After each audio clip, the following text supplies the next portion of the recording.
Supremo Tribunal Federal suspende julgamento da correção do FGTS após pedido de ministro Nunes Marques. Ministro interino do Gabinete de Segurança Institucional demite mais 58 servidores da pasta. E você vai ver também.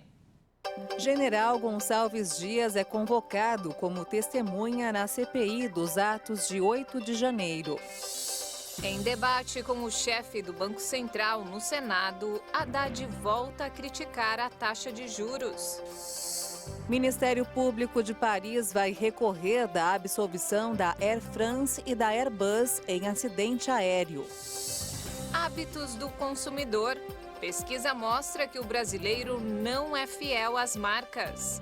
Agora no Jornal das 18h30.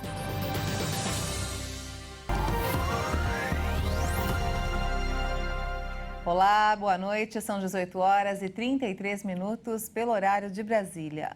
Boa noite. Você acompanha agora as principais notícias do Brasil e do mundo desta quinta-feira. O ministro interino do Gabinete de Segurança Institucional, Ricardo Capelli, autorizou hoje a demissão de mais 58 servidores do órgão. A medida faz parte da renovação dos quadros do gabinete, que já havia demitido 29 servidores na quarta-feira. Capelli foi nomeado para substituir o ex-chefe do GSI, general Gonçalves Dias, que pediu demissão após a divulgação de um vídeo em que ele aparece circulando entre extremistas que invadiram o Palácio do Planalto no dia 8 de janeiro. E o general Gonçalves Dias, que era ministro-chefe do Gabinete Institucional durante os ataques às sedes dos três poderes, foi convocado para prestar depoimento em outra CPI dos atos que foi instalada na Câmara Legislativa do Distrito Federal. A CPI dos atos, que ocorre na Câmara Legislativa do Distrito Federal, convocou o general Gonçalves Dias e reconvocou o general Augusto Heleno, que comandou o GSI durante o governo Bolsonaro.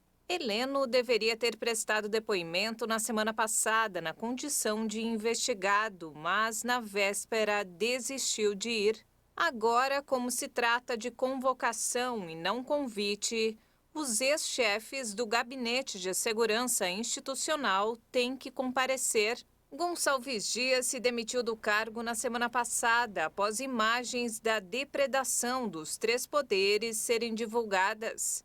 Na gravação, ele aparece andando tranquilamente pelo Palácio do Planalto, entre os vândalos, e não dá voz de prisão ou ordens para seguranças impedirem a ação.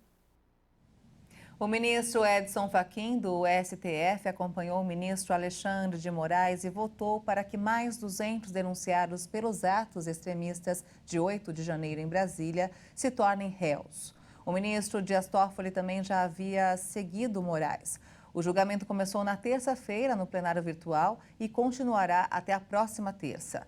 As denúncias fazem parte de vários inquéritos que tramitam na corte que investigam os participantes da invasão que não foram presos em flagrante durante os atos do dia 8. E o julgamento do processo sobre o índice de correção do FGTS, que tramita no Supremo Tribunal Federal, foi novamente suspenso na tarde de hoje, pouco tempo após ter recomeçado. A interrupção foi motivada pelo pedido de vista do processo feito pelo ministro Nunes Marques. O magistrado alegou que precisava de mais tempo para analisar a ação. Na semana passada, os ministros Luiz Roberto Barroso e André Mendonça votaram para derrubar a correção do Fundo de Garantia pela taxa referencial e eles determinaram que o reajuste de valores não pode ser inferior à remuneração anual da caderneta de poupança. Ainda faltam os votos de 8 ministros. A Caixa Econômica Federal terá de pagar 10 milhões de reais a título de dano moral coletivo por tolerar práticas de assédio sexual e moral dentro do banco. O valor será revertido a instituições sem fins lucrativos. A obrigação faz parte de acordo firmado com o Ministério Público do Trabalho no Distrito Federal em processo aberto a pedido do procurador Paulo Neto, após relatos de assédio sexual e moral praticado pelo então presidente da instituição, Pedro Guimarães. Após as denúncias, ele foi demitido. E o Congresso Nacional aprovou o reajuste de 9% para servidores federais. Os novos valores já passam a valer no mês de maio e são acompanhados de mais R$ 200 no Vale Alimentação. O custo da medida para os cofres públicos será de 11 bilhões e 200 milhões de reais, montante já previsto na Lei Orçamentária Anual. E olha só, o Brasil tem mais smartphones do que habitantes, de acordo com o levantamento da FGV. Ao todo, computadores, notebooks, tablets e celulares inteligentes somam 464 milhões. O estudo mostrou que atualmente são quase 250 milhões usados no país, o equivalente a 2 equipamentos por habitante. Se antes o aparelho celular só fazia chamadas telefônicas, hoje serve para quase tudo na rotina do brasileiro. O número está bem acima da média mundial. O levantamento feito pelo Centro de Tecnologia de Informação Aplicada da Escola de Administração de Empresas de São Paulo, da FGV, leva em consideração dispositivos tanto domésticos quanto corporativos. O estudo ainda revelou que, no âmbito corporativo, os gastos e investimentos em tecnologia de informação representam, em média, 9% da receita, um valor que cresceu 6% ao ano nas últimas 3 décadas e meia. E vamos agora direto ao Rio de Janeiro com informações desta quinta-feira com o nosso repórter Anderson Nascimento. Boa noite, Anderson. Boa noite, Maria Alice e Juliana. Uma operação contra a extração ilegal de areia foi realizada na Baixada Fluminense. Agentes da Polícia Civil e da Superintendência de Combate aos Crimes Ambientais da Secretaria Estadual do Ambiente e Sustentabilidade executaram a Operação Areia Legal em 10 pontos nos municípios de Itaguaí e Seropédica. A ação visa combater a extração irregular da areia realizada pela milícia. Segundo as investigações, o material está sendo retirado a mando do ex-policial militar William dos Santos, o Tubarão, e Danilo Dias Lima, conhecido como Tandera. Essa atividade é uma das mais lucrativas utilizada pela milícia para fortalecer o braço financeiro. A operação para combater esse crime foi possível a partir do trabalho de inteligência baseado em mapeamentos de satélites que mostrou o crescimento das áreas desmatadas na região. As investigações comprovam que essa areia retirada de forma clandestina era utilizada nas construções feitas pelos criminosos, como os prédios que desabaram na Muzema em 2019, matando 24 pessoas. Instalação de novos radares na linha amarela gera reclamação de motoristas. Os equipamentos foram colocados de um dia para o outro, próximo das saídas da via e sem nenhuma sinalização prévia. Motoristas reclamam da diferença do limite de velocidade das pistas, que exige que o veículo reduza bruscamente a velocidade em um tempo curto para abaixo de 40 km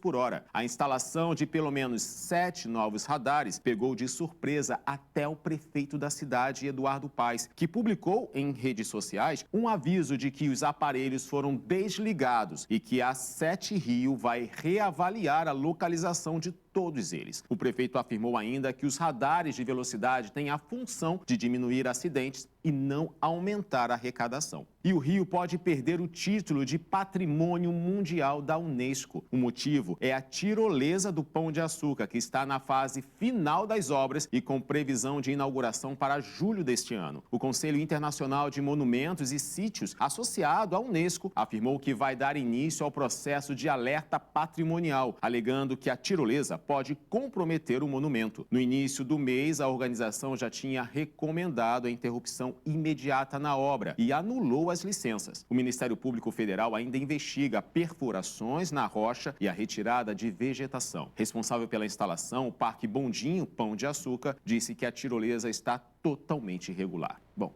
eu fico por aqui e amanhã eu volto com mais notícias do Rio. Até lá. Obrigada, Anderson, pelas informações e até amanhã. Obrigada, Anderson. Uma ótima noite para você. E veja a seguir, Ministério Público de Paris vai recorrer da absolvição da Air France e da Airbus em acidente aéreo.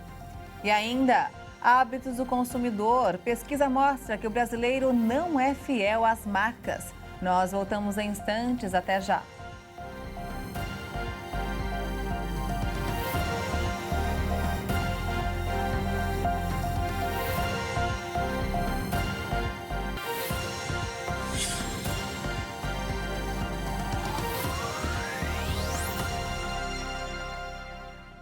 Estamos de volta, 18 horas e 44 minutos, pelo horário de Brasília. E o presidente do Banco Central, Roberto Campos Neto, e a equipe econômica do governo Lula foram ao Senado hoje para fazer um debate sobre juros e inflação e o crescimento da economia do Brasil. A sessão especial foi uma iniciativa do presidente do Senado, Rodrigo Pacheco.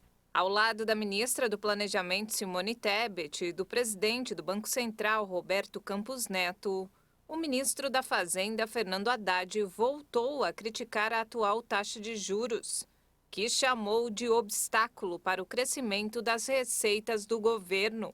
Se nós não integrarmos as políticas monetária e fiscal, se nós não percebermos os vasos comunicantes entre elas, nós vamos ter muita dificuldade de fazer aquilo que a economia brasileira precisa, que é o que vai dar um horizonte de planejamento adequado para nós crescermos com sustentabilidade.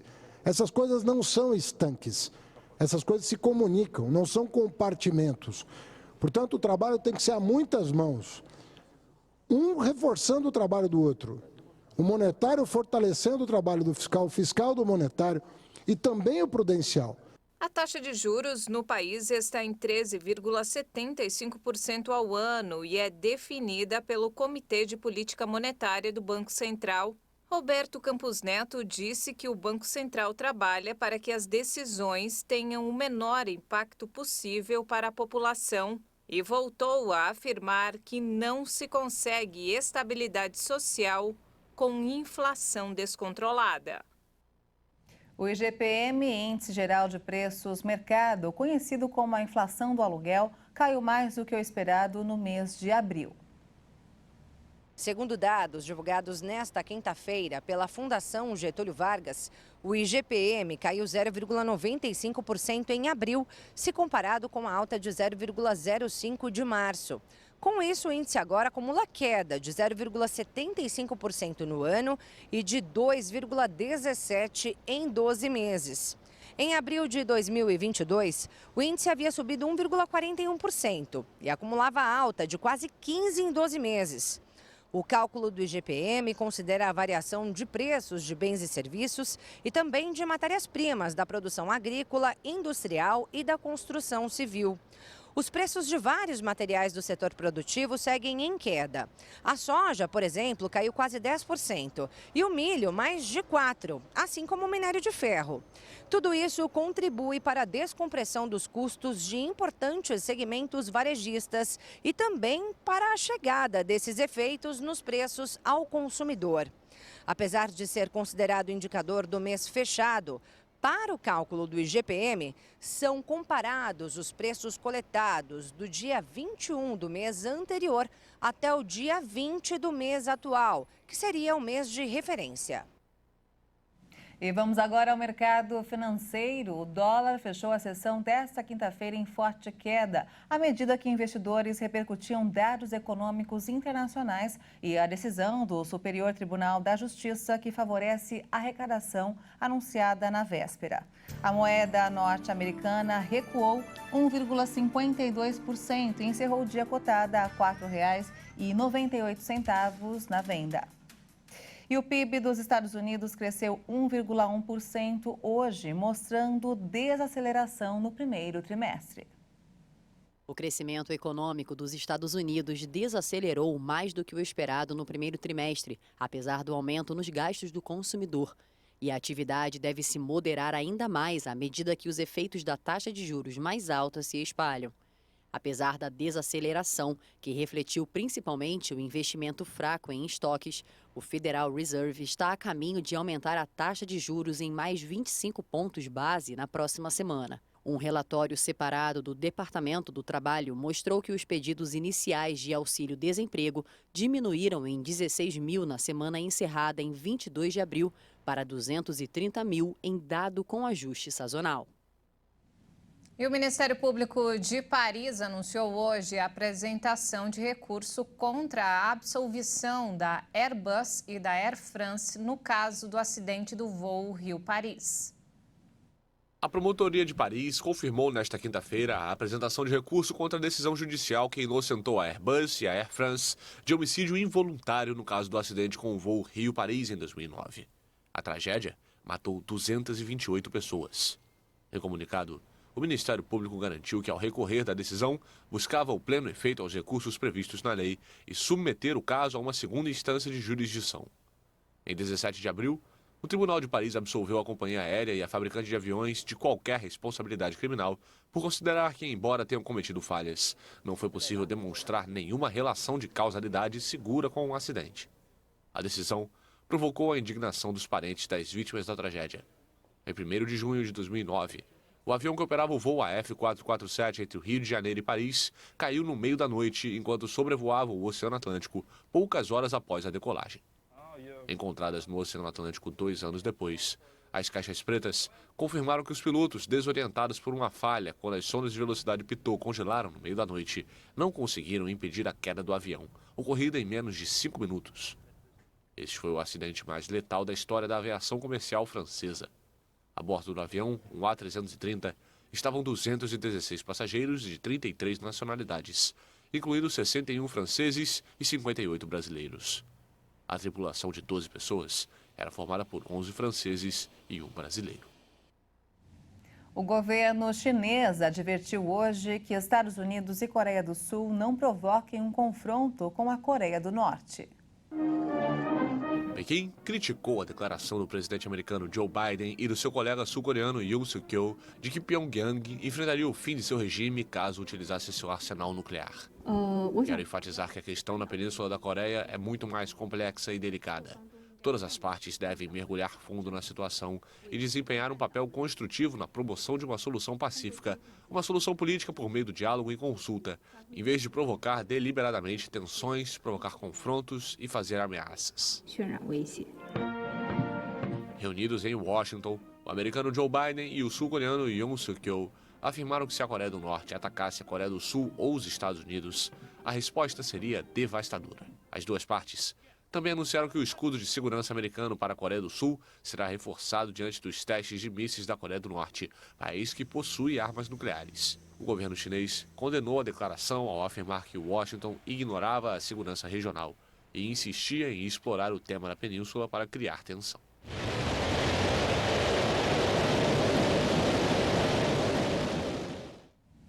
E de volta ao Brasil, olha só, um levantamento do mercado publicitário registrou que 64% dos brasileiros não têm fidelidade a marcas. É isso mesmo, Ju. O estudo procurou entender a relação que o consumidor tem com marcas de alimentos, bebidas, produtos de higiene e limpeza.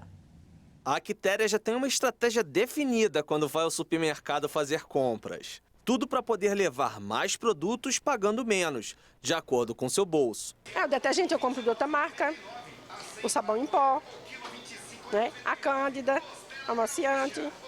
Então eu estou indo para mais barato. Um estudo indicou que o principal motivo para as mudanças na hora de escolher o produto é o preço, de acordo com 37% dos entrevistados. A pesquisa consultou mais de 2.000 pessoas de todas as idades, classes sociais e regiões do país. Os dados são consequência da crise econômica e da inflação em alta, além de revelar a quebra das cadeias de produção, logística e distribuição de alimentos.